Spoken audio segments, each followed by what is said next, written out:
You ever had a book that just swept you off your feet and went from 0 to 60 in like 2 seconds? That is The Hurricane by R.L. Prescott.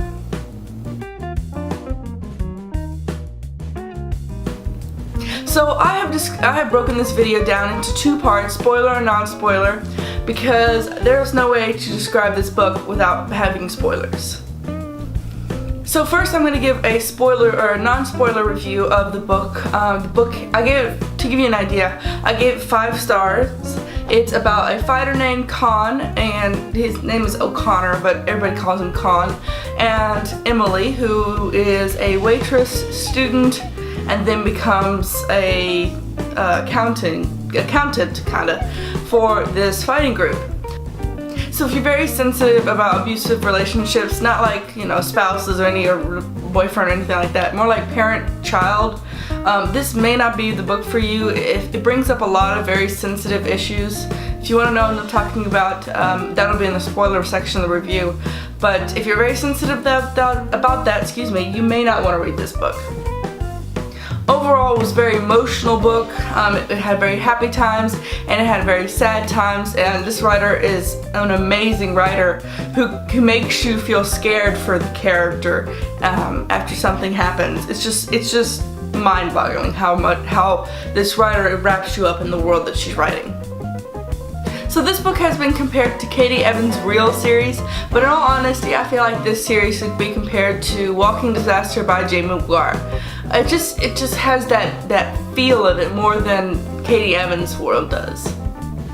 So now I'm going to get into the spoiler part of the book. If you have not read this book, stop watching now, because I really don't want to spoil you for this book. It's a really good book. If you haven't picked it up, pick it up. It's really, really good.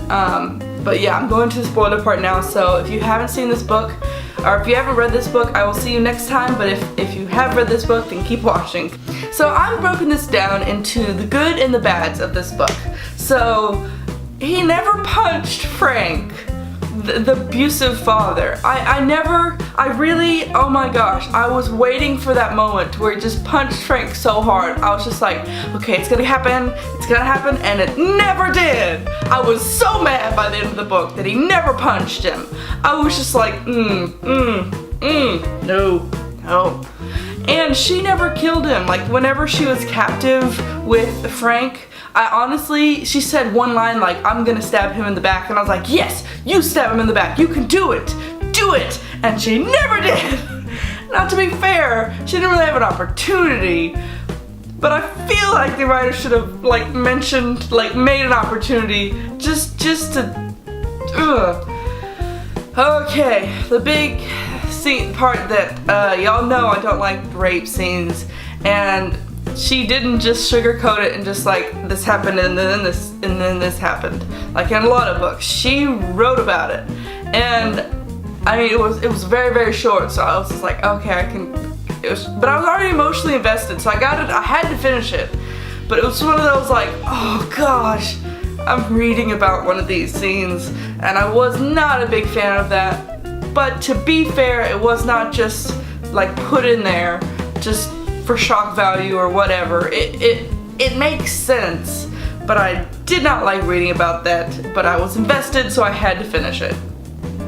Another thing I wanted more from this book was I wanted more of his perception to see what's going on. I wanted more of, like, whenever they she met him at the diner. I would have loved to see more of that, like the first time they talked, or, you know, when he was walking her home. I would have loved to see more interaction from his side of the story. But you only saw the beginning and the end, so, I mean, maybe the next book will be different, who knows. The next one is actually a good and a bad, which actually is a great segue into the good section. It's the Doppler-Dahmer theory. So if you watch How I Met Your Mother, it's if you do something really romantic and they're both interested in it, it's really big, or, you know, it's like, you know, in the TV show they compare it to playing in Lily's room, and he just happens to be there, and he plays, and it's so romantic. But if one person is not interested in the other, it's really creepy. This book is exactly that. If if you like, so I'm trying to see how to describe this, in all honesty, half the things he did would have been creepy if they both weren't together on this. So it actually worked. I mean, it definitely, when I read this book, I was like, oh my gosh, this is definitely this theory. But it's exactly that. So if you're interested, I mean, if she wasn't interested, I'd be like, oh, this is not good. But she was, and so was he, so it worked really well. So now onto the good part of the book. I could not stop reading this. Oh my gosh, I was reading it at lunch. I was reading it before work. I was reading it after work. I was reading it at home when I was cooking dinner. I was eating it while I was eating dinner. It was so good. It was addictive. I was addictive, excuse me. I was just like flip, flip, flip, flip, flip. I was on my Kindle. So remember when I told you about this author having the ability to make you feel for the character instead of just having, you know, okay feelings for the character? Before the rape scene, I was just like, I cannot wait to meet Frank. And when I say meet, I mean like con punch Frank, because, you know, he was still a horrible person before the rape scene. But before that, I was just like, I can't wait. And then after the rape scene, after we read about that, I was just like, oh my god, I'm now afraid for this character. Because, I mean, it was just, I mean, they went to the wedding, and I was just like, oh my gosh, she's gonna come up here. And then they went to the fight, and I was like, oh my gosh, she's gonna come up here and hurt her. And I was just like, I was just like, please don't. And at the same time, I still wanted Frank to be punched in the face and stabbed and killed, and that would have been nice. I really wish that would have happened. But at the same time, I was just like, I feel for the character. I feel so, I'm literally afraid of you seeing Frank again. Another thing this book does well is the insta-love. Now obviously it's insta-love because they get married in a whole book, so I mean it's kind of has to be insta-love to actually work. But this author wrote it so well, where it was so believable that this actually happened just like this. It was done perfectly. I mean, there are many cases where insta-love is just like too much, but this was not one of them.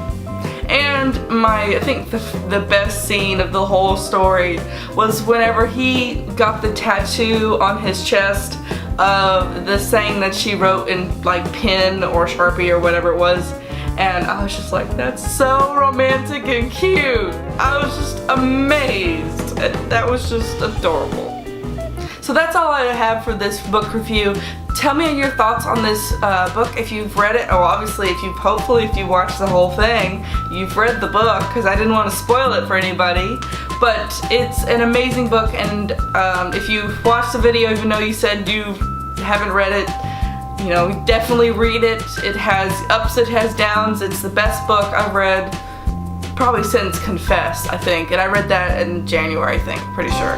But it's a really emotional, heart-wrenching, beautiful story that you definitely should read. Definitely if you're a fan of Walking Disaster by Jamie McGuire. It's a lot like that. Kinda. Jamie McGuire has more happiness in that, I think. But it's still an amazing book. So make sure to like, comment, subscribe, all that fun stuff. And I will see you next week for a video, a BookTubing Amy video. And as always, go find your inner reader. See ya!